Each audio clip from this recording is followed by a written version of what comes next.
बिस्मिल्लाहिर्रहमानिर्रहीम। लाखों करोड़ों दुरूदो सलाम मोहम्मद मुस्तफ़ा सल्लल्लाहु अलैहि वसल्लम और आले मोहम्मद पर। मैं हूं उमर दराज गोंदल। एक तो यूट्यूब चैनल सब्सक्राइब कर लीजिए, दूसरा बेल आइकन के ऊपर क्लिक कर लीजिए ताकि हमारी आइंदा आने वाली वीडियोस आप तक टाइमली और तसलसल के साथ पहुंचते रहे। धरने जारी हैं। इस्लामाबाद पार्लियामेंट हाउस के अंदर भी जो तहरीक इंसाफ के पार्लियामेंटेरियंस का एहतजाज है वो जारी है, और चूंकि रात ही महमूद खान तकज़ई ने बता दिया था कि धरना जारी रहेगा। नंबर 1।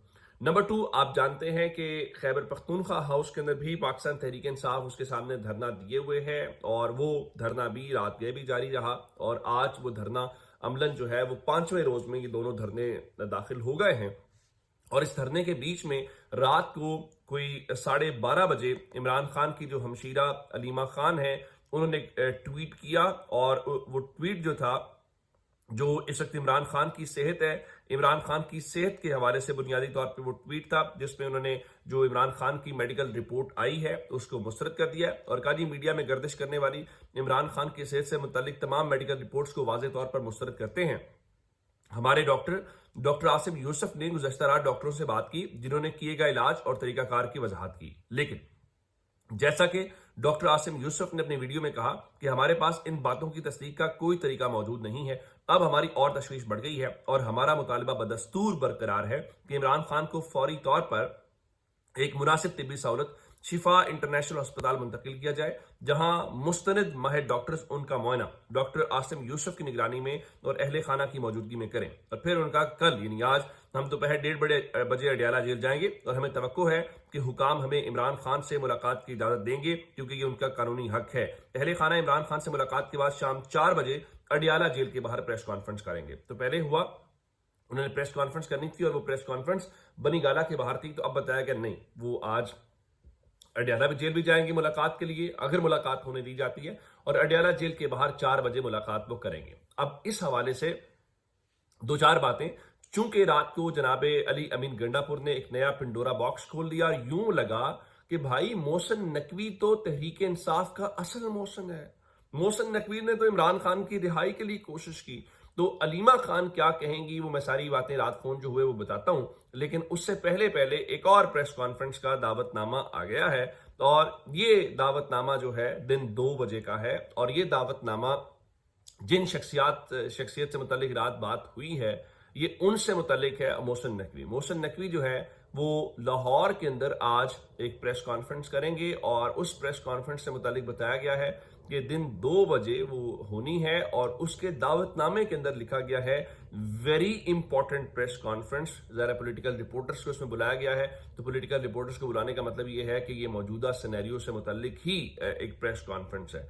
लेकिन अब चूंकि रात को अली अमीन गंडापुर ने जो कुछ किया, ये जो इंटरव्यूज दिए जा रहे हैं, लोग उसके ऊपर खदशात का इजहार कर रहे हैं कि ये तहरीक इंसाफ का मोमेंटम तोड़ने वाली बात है, ये अपनी ही क़यादत को दबाव में लाने वाली बात है। फिर बहुत सारे वो अकाउंट्स जो जरा वहां लिंक्ड हैं, तो उनका देखिए सुहेल आफरीदी बहुत दबाव के अंदर हैं। सुहेल आफरीदी ने एक लम्हे के लिए ये भी कहा कि भाई इससे तो बेहतर है मैं इस्तीफा दे दूं। अब ये माहौल बनाया जा रहा है कि देखो सुहेल अफरीदी बहुत दबाव के अंदर हैं, और अली अमीन गंडापुर के ये जो इंटरव्यू सारा सिलसिला है ये भी सारे का सारा। लेकिन अब इतलात ये है कि जो कुछ अली अमीन गंडापुर ने रात को सनम जावेद के बारे में बात की है, सुहेल अफरीदी की हुकूमत के बारे में बात की है, और बाकी अलीमा खान के बारे में बात की है, तो इतलात के मुताबिक अली अमीन गंडापुर का भी तो मुखालिफ ग्रुप है ना पार्टी में, तो उनको अगर मुझे या आपको समझ आ रही है कि गंडापुर साहब वहां क्या कर रहे हैं, क्या मोमेंटम बिल्ड कर रहे हैं, क्या माहौल बना रहे हैं, तो जो सियासतदान होता है वो तो वो कहते हैं ना कि उड़ती चिड़िया के भी पर गिन लेता है, तो उनको नहीं समझ आ रही होगी कि गंडापुर साहब किस मिशन के ऊपर है। तो इत्तलात के मुताबिक रात को जो अली अमीन गंडापुर का मुखालिफ पार्टी में ग्रुप है उन्होंने आपस में राब्ते किए हैं, और उन राब्तों के हवाले से जाहिर है यही है कि ये भाई साहब करने क्या आए हैं, ये भाई साहब कर क्या रहे हैं। साथ शेर अफजल मरवत भी उनको मिलने आते हैं और वो ट्वीट करके कहते हैं कि भाई ना मैं धरने में गया था ना किसी सियासी एक्टिविटी में गया था, मैं तो अपने भाई अपने दोस्त या फलां फलां अली अमीन गंडापुर को खैराज एहतराम पेश करने गया था।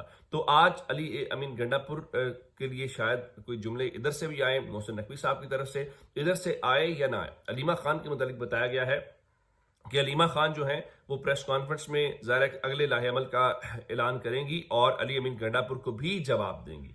अब अगर वो अली अमीन गंडापुर को जवाब देती हैं तो ये बात दुरुस्त है कि इससे वो पार्टी के अंदर एक नई रिफ्ट शुरू हो जाएगी। अब तहरीक इंसाफ ने कल ही एक कमेटी बनाई और ये कहा कि पार्टी के मामलात जो یہ 4 لوگ چلائیں گے۔ اب وہ جو 4 لوگوں کی کمیٹی ہے، اگر وہ کوئی اعلان کرتی ہے اور علیمہ خان الگ سے اعلان کرتی ہیں تو میرا خیال ہے چیزیں ذرا اور طرف چلی جائیں گی۔ اور اس میں ایک چیز اور بھی امپورٹنٹ ہے کہ سلمان خان راجہ نے اب سے تھوڑی دیر پہلے کہا ہے کہ جی پیمز کے ڈاکٹر عارف اور شفا اسپتال کی ڈاکٹر ندیم قریشی نے عمران خان کا 15 فروری کو معائنہ کیا۔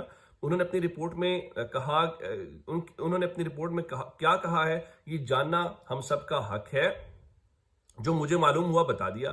ہم اس رپورٹ کو اس وقت تک نہیں مان سکتے جب تک اس کی توثیق خان صاحب کے ذاتی معالج نہیں کرتے۔ تو وہ اس حوالے سے جو علیمہ خان نے بات کی ہے، کم و بیش وہی بات فی الحال جو ہے کر رہے ہیں کہ جب تک وہ عمران خان کے جو ذاتی ڈاکٹرز ہیں وہ اس میں شامل نہیں ہوتے یا وہ نہیں کہتے تو ہم اس چیز کو مانتے نہیں۔ میرے خیال ہے اس حوالے سے کوئی قباحت نہیں ہے کہ آپ جو ہے ان کو ذاتی ڈاکٹرز تک جو ہے وہ ایکسیس دیں۔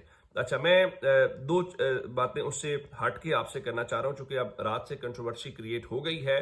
تو کنٹروورسی اس طرح سے کریٹ ہوئی کہ جناب محسن نقوی کے متعلق خود علی امین گنڈا پور نے کہا، جو میں نے آپ کو شروع میں بات کی ہے کہ ان کی پریس کانفرنس کے بعد سے رات کو سہیل آفریدی نے ایک سٹیٹمنٹ وہاں پہ بڑے حیران ہو کے بات کی۔ ان کا اچھا وہ حیران ہوئے کہ انہیں لگا کہ شاید کوئی پی ٹی آئی کے اندر سے ایسی بات کر سکتا ہے۔ تو ان کا 26 نومبر کی سٹیٹمنٹ کس نے دی تھی؟ تو پھر اس کے بعد وہی علی امین گنڈا پور رات کو میڈیا سے گفتگو کرتے دکھائی دیے اور کہا کہ محسن نقوی نے 26 نومبر کو جو کیا وہ ایک قتل تھا، وہ ایک بلیک ڈے تھا۔ اب مسئلہ یہ ہے کہ گنڈا پور صاحب جو ہے رات کو کچھ ایسی چیزیں کر گئے ہیں یا بول گئے ہیں، میرا خیال یہ ہے کہ تحریک انصاف کے اندر سے ہی ان کو اتنی ریزنمنٹ آئے گی کہ باہر سے کوئی ضرورت نہیں۔ ایون منیف فاروق جیسے لوگ کہہ رہے تھے کہ گنڈا پور صاحب تو پشاور نکلنے سے پہلے ہی وزیر داخلہ محسن نقوی سے رابطے میں تھے اور جانتے تھے کہ ڈی چوک نہیں جانا۔ تو ان کے مطابق اصل بات بشا بی بی کی وجہ سے گیم چینج ہوا، لیکن سب سے زیادہ جو ان کے اوپر موقف آیا، ان کے اپنے عزیز، ان کے اپنے کزن جو فیصل کریم کنڈی صاحب اس وقت گورنر ہیں، وہ رات کو بیٹھے ہوئے تھے اے بی این نیوز کے اوپر اور انہوں نے اے بی این نیوز کے اوپر علینا شگری صاحبہ کے شو کے اندر یہ بات کی اور کہا کہ دیکھیے علی امین گنڈا پور تو محسن نقوی کے اچھے بچے تھے اور محسن نقوی نے انہیں اڈاپٹ کیا ہوا تھا۔ مجھے نہیں لگتا کہ محسن نقوی نے عمران خان کو جیل سے باہر نکلوانے کی کوشش کی ہوگی۔ یعنی آپ کا جو سیاسی مخالف ہے، آپ کا سیاسی مخالف یہ کہہ رہا ہے کہ مجھے نہیں لگتا کہ انہوں نے عمران خان کو باہر نکلوانے کی کوشش کی ہوگی، لیکن آپ کہتے ہیں کہ نہیں وہ ہمارے محسن ہیں، انہوں نے ہمارے لیے بڑی خدمات سر انجام دی ہیں۔ جب آپ اس نہج کے اوپر ہوں یا چیزیں اس طرح سے کر رہے ہوں، پھر میرا خیال ہے کہ آپ اپنی پارٹی کو جب اپنا ہی گھوڑا آپ ہرانا چاہتے ہوں تو پھر وہ گھوڑا جیتے گا کیسے؟ میرا خیال ہے کہ جو رات گنڈا پور صاحب نے انٹرویوز دیے ہیں ان کا تحریک انصاف کو کوئی فائدہ نہیں بلکہ الٹا نقصان ہی ہوا ہے۔ میری تو یہی اطلاعات ہے یا میری یہی اسیسمنٹ ہے۔ باقی ظاہر ان کی اپنی پارٹی ہے، وہ کہیں گے جی آپ مامے لگتے ہیں ہماری پارٹی کے، ہمیں پتہ ہے کہ ہم نے کیا کرنا ہے۔ یہ اب تک کی اپڈیٹس ہیں، اگر آپ نے اب تک چینل سبسکرائب نہیں کیا کر لیجیے۔ اپنا بہت سارا خیال رکھیے گا۔ خدا حافظ۔